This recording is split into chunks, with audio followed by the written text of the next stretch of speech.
Friends, ಎಲ್ಲರೂ ಹೇಗಿದ್ದೀರಾ? ಶಶಿರೇಖಾ ಅಡುಗೆ ಚಾನಲ್ಗೆ ನಿಮ್ಮೆಲ್ಲರಿಗೂ ಸ್ವಾಗತ. ಇವತ್ತು ನಾನು ಸ್ಪೈಸಿಯಾದ ಮೆಣಸಿನ್ಕಾಯಿ ಬಜ್ಜಿ ಮಾಡ್ತಿದ್ದೀನಿ. ಅದು ಹೇಗೆ ಮಾಡ್ತೀನಿ ಅಂತ ವಿಡಿಯೋದಲ್ಲಿ ನೋಡೋಣ. ಮೊದಲಿಗೆ ನನ್ನ ಚಾನಲ್ ಸಬ್ಸ್ಕ್ರೈಬ್ ಮಾಡಿಲ್ಲ ಅಂದರೆ ಸಬ್ಸ್ಕ್ರೈಬ್ ಮಾಡಿ, ಪಕ್ಕದಲ್ಲಿರೋ ಬೆಲ್ಲೈಕನ್ನ ಕ್ಲಿಕ್ ಮಾಡಿ.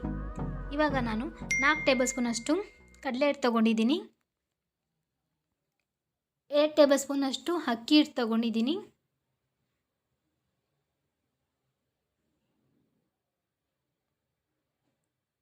ಸ್ವಲ್ಪ ಸೋಡಾ ಹಾಕ್ಕೊಂಡಿದ್ದೀನಿ. ಸೋಡಾ ಜಾಸ್ತಿ ಹಾಕ್ಕೊಬಾರ್ದು. 1 ಪಿಂಚಷ್ಟು ನಾನು ತೊಗೊಂಡಿದ್ದೀನಿ. ರುಚಿಗೆ ತಕ್ಕಷ್ಟು ಉಪ್ಪು ಹಾಕ್ಕೊತಾ ಇದ್ದೀನಿ. ಸ್ವಲ್ಪ ಜೀರಿಗೆ ಹಾಕ್ಕೊಂಡಿದ್ದೀನಿ. ಜೀರಿಗೆ ಹಾಕೋದ್ರಿಂದ ಫ್ಲೇವರ್ ತುಂಬ ಚೆನ್ನಾಗಿರುತ್ತೆ, ಟೇಸ್ಟ್ ಕೂಡ ತುಂಬ ಚೆನ್ನಾಗಿರುತ್ತೆ. ಇದನ್ನು ಸ್ವಲ್ಪ ಮಿಕ್ಸ್ ಮಾಡಿಕೊಂಡು ಸ್ವಲ್ಪ ನೀರು ಹಾಕ್ಕೊಂಡು ಕಲಿಸ್ಕೊಬೇಕು. ತುಂಬ ಗಟ್ಟಿಯಾಗಿ ಕಲಿಸ್ಕೊಬಾರ್ದು. ಇದಕ್ಕೆ ಬೇಕಿದ್ರೆ ನೀವು ಅರಿಶಿನ ಬೇಕಿದ್ರೂ ಹಾಕ್ಕೊಬೋದು. ನಿಮಗೆ ಖಾರ ಇನ್ನೂ ಜಾಸ್ತಿ ಬೇಕು ಅಂದರೆ ಸ್ವಲ್ಪ ಮೆಣಸಿನ್ಕಾಯಿ ಪುಡಿ ಹಾಕ್ಕೊಳ್ಳಿ, ಅಂದರೆ ರೆಡ್ ಚಿಲ್ಲಿ ಪೌಡರ್. ಸ್ವಲ್ಪ ನೀರು ಹಾಕ್ಕೊಂಡು ನಾನು ಕಲಿಸ್ಕೊತಾ ಇದ್ದೀನಿ. ಕೋಟಿಂಗ್ ನೀಟಾಗಿ ಬರೋ ರೀತಿ ಕಲಿಸ್ಕೋಬೇಕಷ್ಟೆ.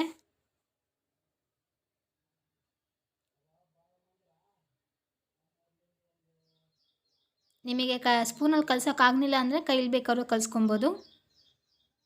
ಈ ರೀತಿ ಆಗಿದೆ.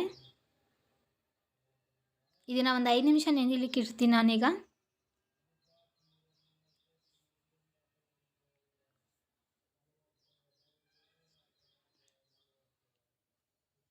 ಈಗ ನಾನು 4 ಮೆಣಸಿನ್ಕಾಯಿ ತಗೊಂಡು ಮಧ್ಯಕ್ಕೆ ಕುಯ್ಕೊತೀನಿ. ಈ ಥರ ಕುಯ್ಕೊಂಡಿದ್ದೀನಿ. ನಿಮಗೆ ಉದ್ದ ಜಾಸ್ತಿ ಆಯಿತು ಅಂದರೆ ಬೇಕಾದ್ರೆ ಇನ್ನೊಂದು ಸ್ವಲ್ಪ ಕಮ್ಮಿ ಮಾಡ್ಕೊಳ್ಳಿ. ಇದಕ್ಕೆ ಸ್ವಲ್ಪ ನಾನು ಪೆಪ್ಪರ್ ಪೌಡರ್ ಮತ್ತು ಉಪ್ಪಿನ ಪೌಡ್ರನ್ನ ಅದರ ಮೇಲೆ ಉದುರಿಸ್ಕೊತಾ ಇದ್ದೀನಿ. ಉದುರಿಸ್ಕೊಳ್ಳೋದ್ರಿಂದ ತುಂಬ ಚೆನ್ನಾಗಿರುತ್ತೆ. ಮೇಲ್ಮೇಲೆ ಸ್ವಲ್ಪ ಹಾಕ್ಕೊಬೇಕು, ಚೆನ್ನಾಗಿ ಉಪ್ಪಿಡಿಯುತ್ತೆ ಮತ್ತು ಖಾರವಾಗಿರುತ್ತೆ. ಈ ರೀತಿ ನಾನೆಲ್ಲ ರೆಡಿ ಮಾಡಿ ಇಟ್ಕೊಂಡಿದ್ದೀನಿ. ಈಗ ಎಣ್ಣೆ ಕಾದಿದೆ. ಇದಕ್ಕೆ ನಾನು ಒಂದೊಂದಾಗಿ ಹಾಕ್ಕೊತಾ ಇದ್ದೀನಿ.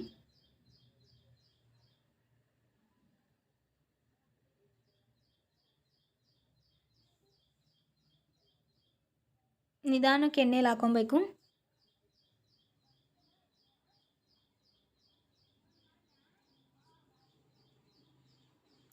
ಸಡನ್ನಾಗಿ ತಿರ್ಗ್ಸೋಕೆ ಹೋಗ್ಬಾರ್ದು. ಒಂದು ಸ್ವಲ್ಪ ಹೊತ್ತು ಬಿಟ್ಟು ಆದಮೇಲೆ ಮರ್ಚಿ ಹಾಕಬೇಕು.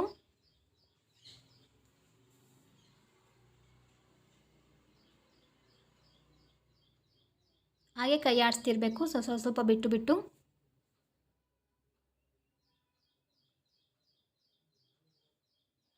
ಗೋಲ್ಡನ್ ಫ್ರೈ ಆಗಬೇಕು.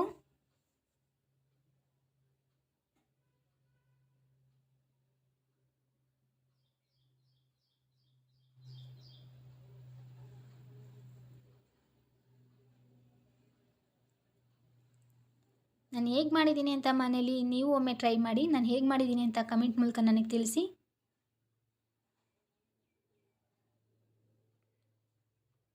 ಬಿಸಿಯಾಗಿರೋ ತುಂಬ ಚೆನ್ನಾಗಿರುತ್ತೆ. ಬಿಸಿಯಾಗಿ ತಿನ್ನಬೇಕು. ಇದನ್ನು ಊಟದ ಜೊತೆಗಾದ್ರು ತಿನ್ಬೋದು ಅಥವಾ ಸಂಜೆ ಕಾಫಿ ಟೈಮಲ್ಲಾದ್ರೂ ತಿನ್ಬೋದು.